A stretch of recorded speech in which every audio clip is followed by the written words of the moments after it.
दक्षिण तालुक्यामध्ये अनेक कामं या ठिकाणी केलेत.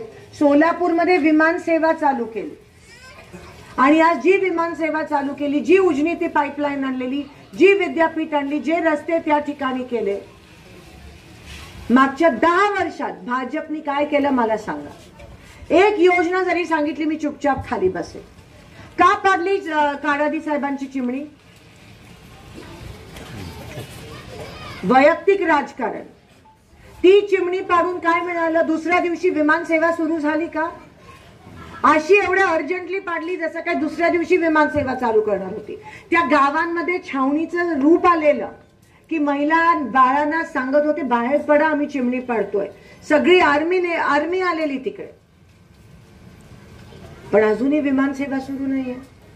मी चॅलेंज दिलेला 6 महिने जातील आणि हे विमान सेवा सुरू नाही करणार. पंतप्रधान त्यांचा, खासदार त्यांचा, मंत्री त्यांचे एक छोटी विमान सेवा सोलापूरला नाही देऊ शकले.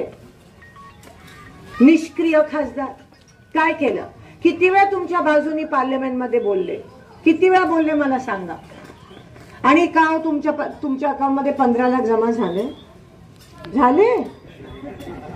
झाले वाटतं. तुमच्या झाले दादा, तुम्ही खूप हसता. कोणाच्या झाले सांगा 15 लाख जमा? कोणाला पीक विमा या ठिकाणी मिळाला? मी कलेक्टरला फोन केला, सांगितलं पीक विमा. ते म्हणले सोयाबीनचा देतोय की. मी म्हणाली आम्हाला किती वेळात काढणार अजून? सोलापूरमध्ये सोयाबीन किती उगतं कोणी? ती उज्ज्वला योजना काय? सिलेंडरची योजना.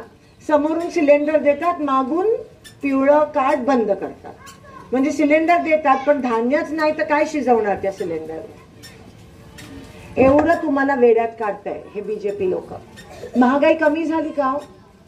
300 रुपयाचं सिलेंडर 1200 रुपये झालं आणि तरी त्यांना मतदान करणार. पण किती युवकांना रोजगार मिळाला मोदीजींच्या माध्यमातून? सांगा. तुम्हाला मिळाला वाटतं रोजगार? तुम्ही खूप खुश वाटता.